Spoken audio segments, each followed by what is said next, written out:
Assalamualaikum warahmatullahi wabarakatuh. Saya Ikhwan dari Lampu Islam. Kali ini kita akan membahas sebuah peristiwa besar yang pernah terjadi di masa lalu, tepatnya pada tahun 1453.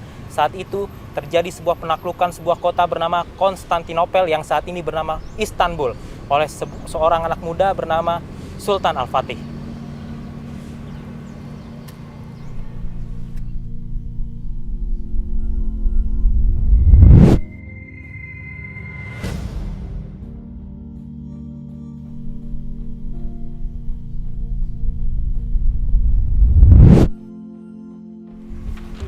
Kekhalifahan Utsmani merupakan salah satu dari 3 kerajaan besar yang pernah ada pada abad pertengahan. 2 di antaranya adalah kerajaan Safawi yang ada di Persia atau di Iran dan kerajaan Mogul yang ada di India. Setelah mendirikan Kekhalifahan Utsmani, Sultan pertama yaitu Osman lebih banyak mencurahkan perhatiannya pada segi pertahanan. Tujuannya jelas, yaitu untuk mempertahankan wilayah-wilayahnya dari serangan musuh, terutama Bizantium yang saat itu kerap kali mengancam wilayah-wilayah kekhalifahan. Kemudian Orkan putra Osman membentuk pasukan tangguh bernama Janissary untuk membentengi Utsmani. Pada masa Orkan dimulailah upaya ekspansi wilayah mengandalkan Janissary. Utsmani berhasil melebarkan wilayahnya setelah menaklukkan Brosia, Asmir, Asia Kecil, dan Ankara.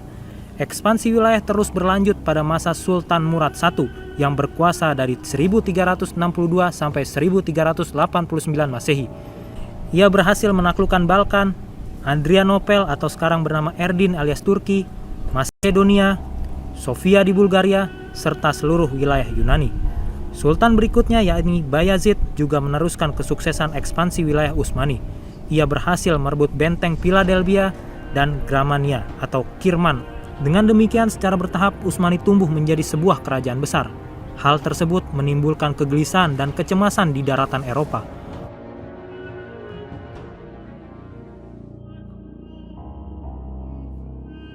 Paus kala itu akhirnya menyerukan kepada tentara Nasrani di Benua Biru untuk angkat senjata dan siap bertempur dengan Kekhalifahan Utsmani.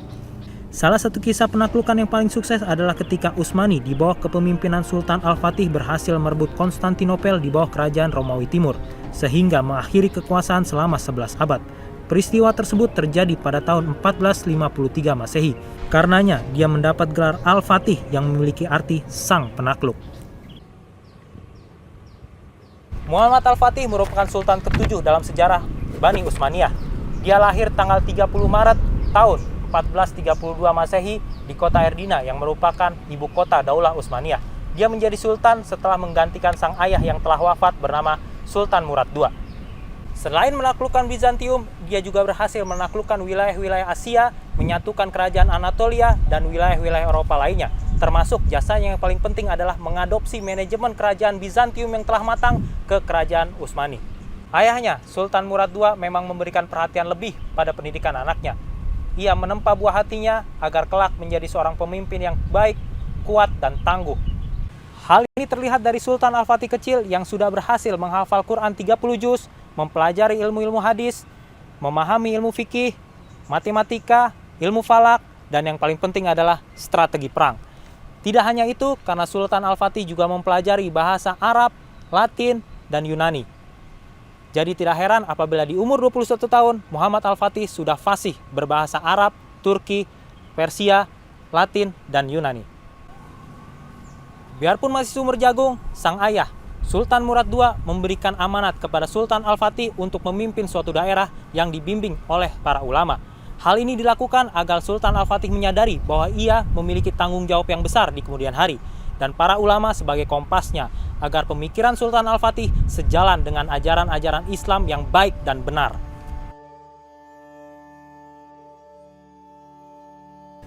Sultan Muhammad II diangkat menjadi Khalifah Utsmani pada tanggal 5 Muharram 855 Hijriah bersamaan dengan 7 Februari 1451 Masehi. Program besar yang langsung ia canangkan ketika menjabat sebagai khalifah adalah menaklukkan Konstantinopel yang merupakan sebuah imperium Romawi. Dalam prosesnya, Sultan Al-Fatih tidak terlalu terburu-buru dalam mewujudkan cita-citanya. Dalam prosesnya, ia terlebih dahulu menerapkan kebijakan militer dan politik luar negeri yang strategis. Hal ini dilakukan dengan cara memperbaiki perjanjian dan kesepakatan dengan negara-negara tetangga dan sekutu-sekutu militernya. Pengaturan ulang perjanjian tersebut bertujuan untuk menghilangkan pengaruh Bizantium Romawi pada wilayah-wilayah tetangga Utsmaniyah, baik secara politis maupun militer. Sultan Al-Fatih mengadakan perjanjian dengan Fenisia, Genoa, dan Hungaria untuk memastikan bahwa mereka tidak akan menyerangnya. Setelah melakukan hal-hal tersebut, barulah ia siap menempuh jalur peperangan.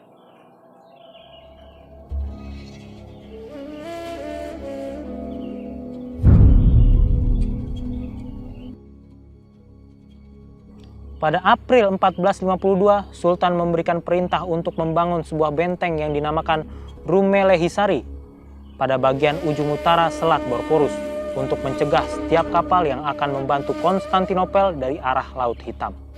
Benteng itu selesai dibangun pada akhir Agustus, sehingga Konstantinopel tidak memiliki pilihan lain dan membawa seluruh penduduknya ke dalam kota, mengumpulkan perbekalan dan mengirimkan permintaan tolong kepada negara-negara Eropa. Hanya sebuah kontingen kapal Fenisia sekitar 1.000 prajurit bayaran yang dipimpin oleh Giustiniani, seorang kapten Italia. Sementara sebagian besar raja-raja Kristen mengacuhkan permintaan tolong itu. Para sejarawan memperkirakan bahwa Muhammad Al-Fatih saat itu memiliki kekuatan sekitar 60.000 sampai 80.000 pasukan. Sementara di pihak Bizantium terdapat 5.000 pasukan. Pengepungan benteng Konstantinopel ini menyebabkan banyaknya pasukan Utsmani yang gugur di medan pertempuran. Pengepungan berlangsung selama 50 hari. Dan jelas, ini menguras tenaga, mental, dan tentu saja perbekalan mereka. Kapal-kapal Bizantium dan Italia unggul dalam perbandingan, sementara persenjataannya lebih kuno. Di sisi pasukan Bizantium, setiap segmen dinding dikomandoi oleh seorang komandan Italia yang mana mereka dipimpin oleh Giustiniani. Sementara Kaisar Konstantin dan pengawalnya sebagai pasukan cadangan dan berada di istana Blachernae. Pasukan pertahanan Bizantium memperbaiki dinding dan menambah rantai di sepanjang Golden Horn agar kapal-kapal Utsmani tidak bisa menyerang dinding dari arah laut. Pasukan pertama Utsmani sampai di dinding Konstantinopel pada 1 April 1453 dan mulai membuat kemah di hari berikutnya. Meriam raksasa Utsmani mulai ditembakkan pada hari ke-6 dan membombardir dinding Theodosia, namun dengan kerusakan kecil. Salah satu meriam Utsmani yang memiliki ukuran raksasa berperan penting dalam penaklukan ini. Meriam itu saking besarnya bahkan membutuhkan 3 jam hanya untuk mengisi ulang sehingga pasukan Bizantium bisa memperbaiki kerusakan yang ada pada dinding. Pada hari ke-7, Sultan Muhammad Al-Fatih memerintahkan infanteri ringan dan pasukan pemanahnya untuk menyerang dinding Bizantium. Tapi dengan mudah, pasukan pertahanan Bizantium memukul mundur pasukan Utsmani. Sayangnya, meriam raksasa yang dimiliki oleh tentara Utsmani rusak pada suatu insiden. Dan meriam yang lebih kecil tidak akan menimbulkan kerusakan yang sama seperti meriam raksasa. Pada hari ke-8 dan ke-9, pasukan Bizantium mengerahkan pasukannya untuk melakukan serangan dadakan. Tetapi mereka gagal melakukannya. Utsmani melanjutkan membombardir dinding kota pada hari ke-11, dan pembombardiran ini terus berlanjut sampai hari terakhir pengepungan. Pada hari ke-17 dan 18, Utsmani mencoba melakukan serangan gerilya pada malam hari, namun pasukan Bizantium mampu bertahan. Di lautan, armada kapal Utsmani menghadapi sebuah tantangan, yaitu mereka tidak bisa melewati rantai dan berpindah ke Golden Horn.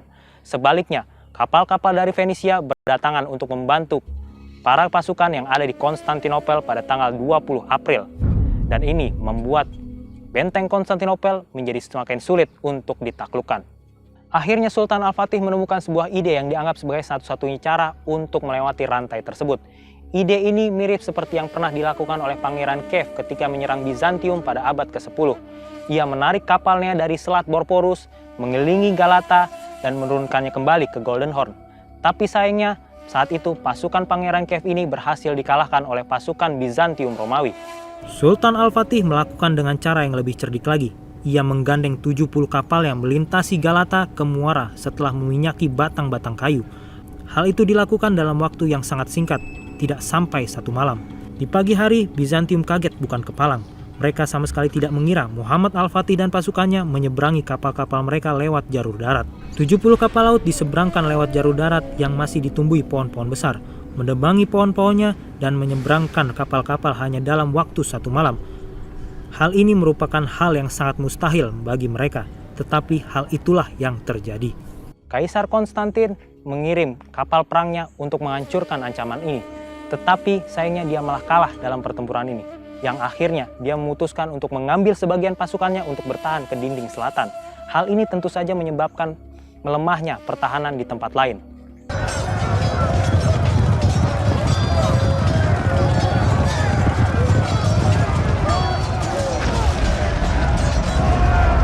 Peperangan dahsyat pun terjadi. Benteng yang tak pernah tersentuh sebagai simbol kekuatan Bizantium itu akhirnya diserang oleh orang-orang yang tidak takut akan kematian. Pada 6 Mei, Meriam Utsmani berhasil menghancurkan gerbang Santa Romanus dan prajurit mereka hampir mengalahkan pertahanan di area tersebut pada malam harinya. Namun, Giustiniani datang dan memukul mundur para pasukan Utsmani. Pada tanggal 11 Mei, gerbang Kaligaria berhasil dihancurkan.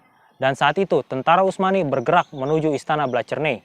Dan Kaisar Romawi saat itu berhasil menghalau tentara Utsmani. Pada tanggal 29 Mei, Sultan Al-Fatih memerintahkan serangan menyeluruh.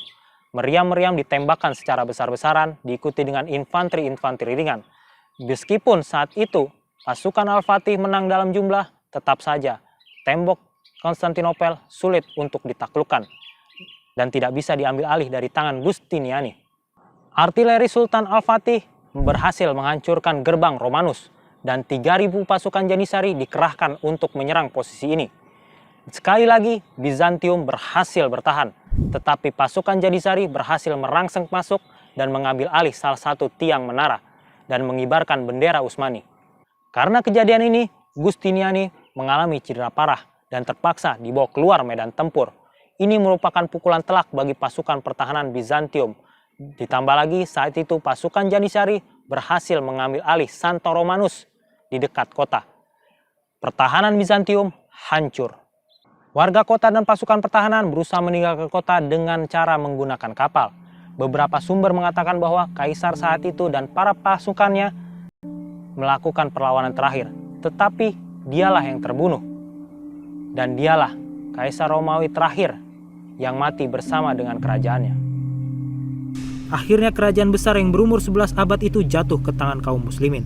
Peperangan besar itu mengakibatkan 265 pasukan umat Islam gugur.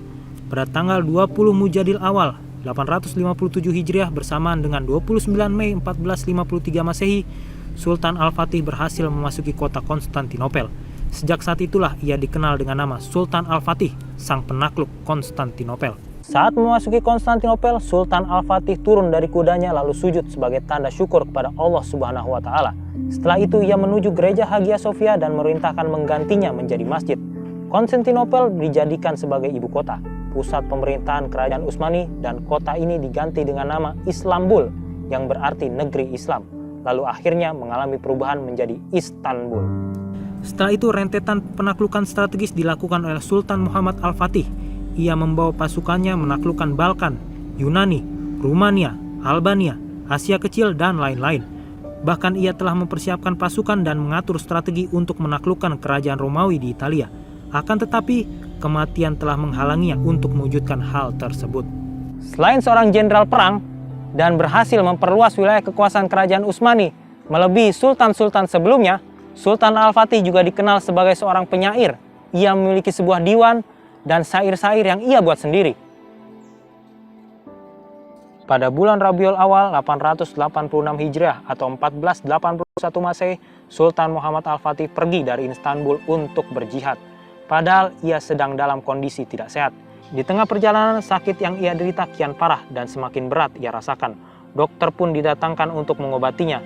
Namun dokter dan obat tidak lagi bermanfaat bagi sang sultan. Ia pun wafat di tengah pasukannya pada hari Kamis, tanggal 4 Rabiul Awal 886 Hijriah atau 3 Mei 1481 Masehi. Saat itu Sultan Muhammad Al-Fatih berusia 52 tahun dan memerintah selama 31 tahun. Sebelum wafat, Muhammad Al-Fatih mewasiatkan kepada putra dan penerus tahtanya, Sultan Bayezid II, agar senantiasa dekat dengan para ulama, berbuat adil, tidak tertipu dengan harta, dan benar-benar menjaga agama baik untuk pribadi, masyarakat, dan kerajaan. Semoga Allah membalas jasa-jasa Sultan Muhammad Al-Fatih. Dan ini adalah sepenggal cerita dari Sultan Muhammad Al-Fatih yang berhasil menaklukkan benteng Konstantinopel. Dan ini benar-benar terjadi di masa lalu. Jas merah jangan sekali-sekali melupakan sejarah. Saya Ikhwan dari tim Lampu Islam. Wassalamualaikum warahmatullahi wabarakatuh.